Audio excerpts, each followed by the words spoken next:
Le GBU, pour moi, groupe biblique universitaire, c'est un mouvement. Ce n'est pas un monument, quelque chose qui reste statique dans le temps, mais c'est quelque chose de dynamique, c'est-à-dire c'est un mouvement qui embrigade, qui recrute et qui prend de nouveaux soldats capables de recevoir ce que les aînés, l'expérience des aînés, la connaissance des aînés, et qui vont faire mieux que eux. Le GBU, si vous vous souvenez, il y a quelques années, ce n'est pas le GBU comme aujourd'hui. Et aujourd'hui, on a beaucoup plus de jeunes qui ont la passion de lire la Bible, de connaître Dieu et de le faire connaître. Le GBU continue à grandir. C'est un organisme vivant qui ne fait que grandir. Le GBU, c'est un mouvement qui impacte, qui donne une saveur, en tant que celle de la terre, aux milieux universitaires et scolaires, et qui permet, n'est-ce pas, à l'évangile de continuer à s'enraciner au milieu des intellectuels. L'enseignement de GBU, c'est fondé effectivement sur les Écritures saintes. Or, les Écritures saintes attestent que Jésus, le Christ, est venu pour sauver l'humanité du péché. Donc, il n'y a pas de groupe biblique universitaire sans effort à amener toute personne, membre du GBI, que ce soit un élève ou un étudiant sur les campus, à reconnaître Jésus comme étant son Seigneur et Sauveur personnel. Le GBI insiste sur l'évangélisation parce qu'il n'y a pas d'adhésion à la foi en Christ sans qu'il y ait eu des évangélisations.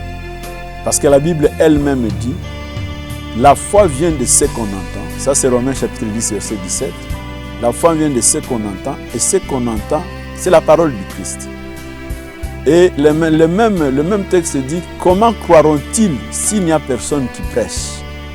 Donc l'évangélisation est un moyen pour amener un étudiant sur les campus ou un élève à l'école secondaire de pouvoir reconnaître Christ comme son Seigneur et Sauveur. Il n'y a que par ces moyens-là qu'il peut arriver au salut. La passion qui me garde toujours liée au GBU en tant qu'ami, c'est le fait que nous avons compris que la Bible est le livre capable de transformer une vie. Et nous comprenons, comme le disait un de nos aînés, que le meilleur investissement, c'est l'éducation. Le meilleur investissement, c'est encadrer la jeunesse. Et encadrer la jeunesse permet de garantir au pays un avenir radieux. Si nous voulons que demain, les décideurs prennent des bonnes décisions et non pas des décisions injustes, nous devons les exposer à la parole de Dieu. C'est pourquoi nous disons, nous restons amis du GBU afin d'accompagner le GBU par nos conseils, accompagner le GBU par l'encadrement, accompagner le GBU par toutes sortes de soutiens afin que la jeunesse qui vont constituer ceux qui vont diriger ce pays demain soient des personnes qui vont le diriger en étant influencées par le Seigneur.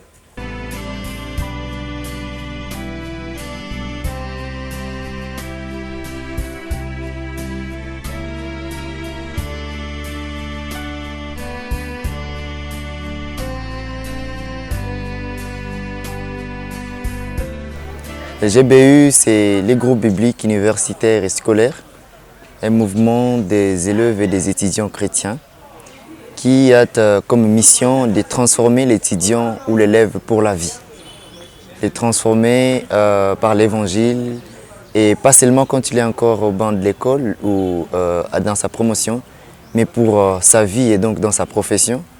Et cela crée même un bloc des amis du GBU. C'est quoi la vision du GBU?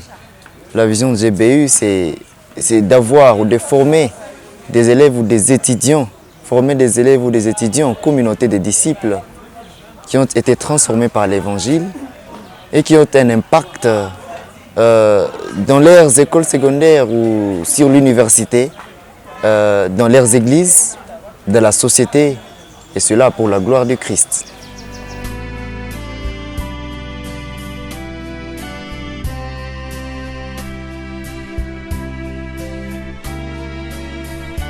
Le GBU est un instrument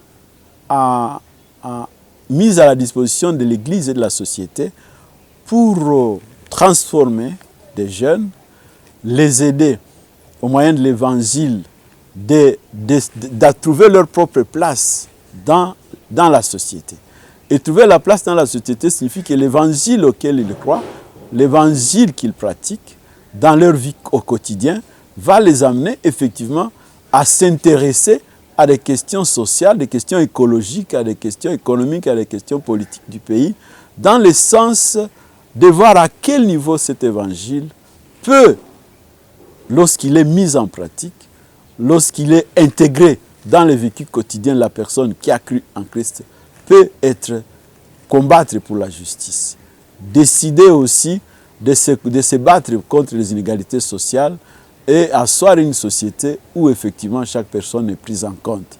C'est cette lutte dans laquelle on s'engage, pas parce qu'on le fait au nom d'une idéologie politique, mais au nom de l'évangile. Parce que Jésus lui-même, on peut le comprendre en lisant les évangiles, que Jésus a stigmatisé les dérapages des dirigeants juifs.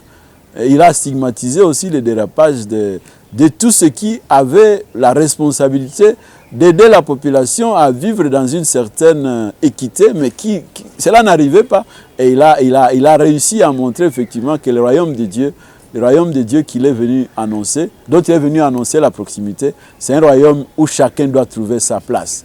Les hommes trouvaient leur place, les femmes trouvaient leur place, les enfants trouvaient leur place. Il n'a jamais accepté qu'il y ait des inégalités sociales. Ça ne signifie pas qu'il les a éradiquées. Il ne les a pas éradiquées, mais il a quand même prêché la bonne nouvelle, proclamé la bonne nouvelle qui était la promotion du royaume de Dieu, dans le but d'aider les gens à comprendre que si on met en pratique ces enseignements, on peut asseoir une société plus ou moins juste.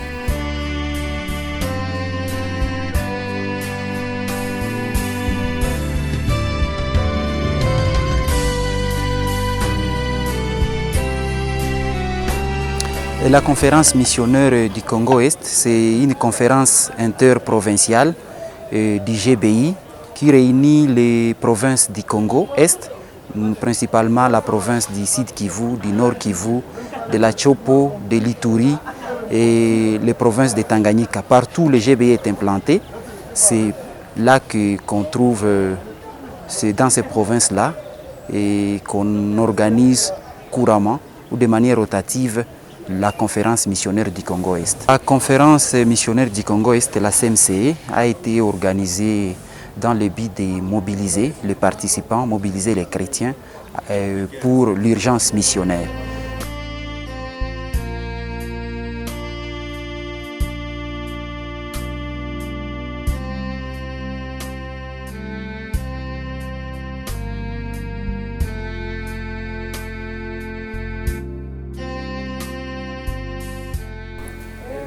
Cette conférence, ça fait la deuxième fois, donc c'était la deuxième édition par rapport à la conférence missionnaire du Congo-Est. La première fois c'était à Goma et maintenant là c'est ici à Bukavu. Pour moi c'est un peu comme une occasion qui nous permet de rencontrer tous les autres GBIciens des autres provinces, surtout ceux du Nord Kivu, de Butembo. C'est avec eux que nous étions aujourd'hui durant toute la session.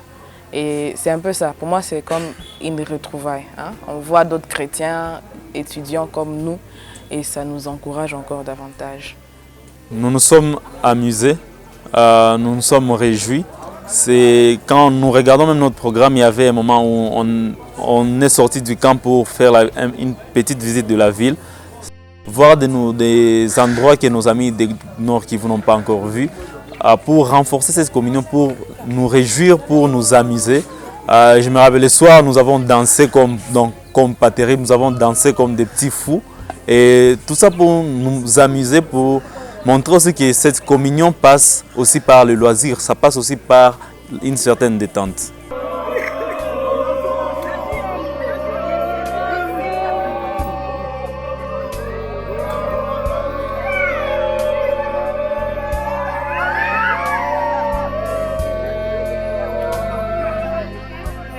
Durant cette conférence, j'ai compris beaucoup de choses. Premièrement, ce que m'a beaucoup touché durant cette conférence, c'est la différence entre secte et une église.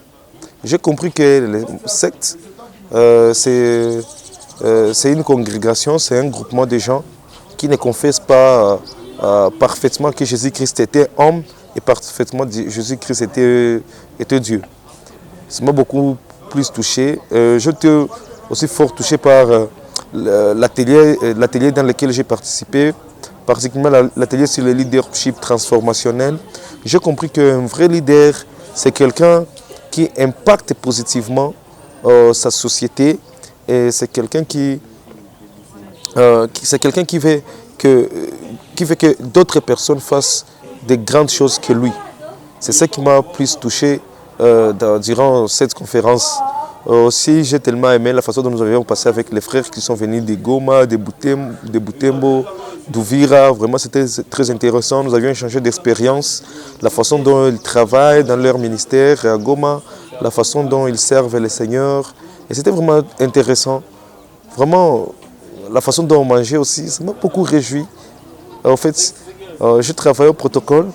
J'ai tellement aimé la façon dont nous avions organisé les choses. Surtout les premiers jours, où il y a eu une très grande ambiance dans les chambres. Vraiment, je suis trop béni par cette conférence. J'ai appris le leadership, j'ai appris beaucoup de choses et ça m'a aidé dans ma vie spirituelle. Pour cette conférence CMC, j'ai compris que j'ai plus aimé la mobilisation des fonds. J'ai compris qu'on peut être autonome, on peut se financer nous-mêmes dans nos activités par différentes méthodes qu'on a à apprendre durant cette conférence. CMCE, c'est la conférence missionnaire du Congo-Est. C'est une conférence qui réunit tous les GBCiens du Congo-Est. D'abord, je suis très contente d'être venue ici à Bukavu parce que c'est ma toute première fois d'être ici. Et vraiment, je suis très contente. J'ai trouvé des personnes, des amis qui sont vraiment très gentils et je suis vraiment contente. D'ailleurs, pour moi, c'est la toute première fois. Et je me suis retrouvée face aux gens qui étaient nouveaux à moi et j'avais des pensées. Je me demandais mais comment est-ce que ces gens-là vont m'accueillir.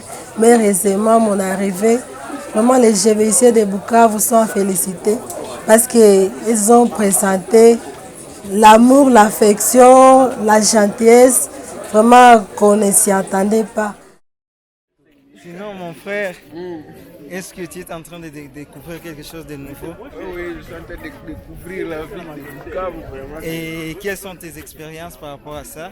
Bon, je suis en train de remémorer ce que j'avais vécu il y a longtemps parce que j'étais arrivé ici en 2013, je crois. Et maintenant, c'est une nouvelle expérience. Je vois que la ville a continué à changer. C'est bien, vraiment. Et pour toi, cette conférence, ça représente aussi quoi? Bon, cette conférence, ça nous apprend, ça vient encore nous outiller par rapport à la mission que nous sommes appelés à faire dans nos universités, c'est d'évangéliser nos amis, nos camarades. Vraiment, nous sortirons d'ici à l'état outillé par rapport à notre mission. Mais pourquoi, est-ce que c'est une priorité l'évangélisation dans ta vie? Oui, en tant que chrétiens, nous devons évangéliser dans notre mission. Donc, dans notre milieu. Sinon, comment tu trouves la conférence?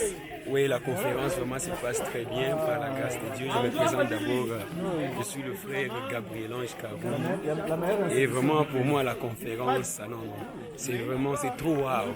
Merci. Tu peux te présenter? Je suis Joey Kamba Levac. Je suis un des musiciens de la ville de Butembo au Nord Kivu, en RDC. Alors, mon frère de Butembo, tu es en train de découvrir quoi de différent par rapport à Butembo? Des différents que je trouvais de GBC ici à Bukavu, des frères et sœurs dont je ne savais pas, mais je les ai vus physiquement. Et aussi le temps de partage avec eux, ça nous plaît. Voilà que nous sommes en route, nous sommes en ville de Bukavu et nous visitons la ville.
Au revoir. Ah, c'est depuis Goma, au revoir. Je te parle, là, il faut recommencer, je suis là. Maintenant, on peut recommencer. Non, nous réclamons encore des semaines de plus. Nous réclamons encore des semaines. Nous sommes ici, les GBI, Goma, les GBI, PPS. C'était pour les grands. Au revoir, Jérémy. Au revoir. Parole.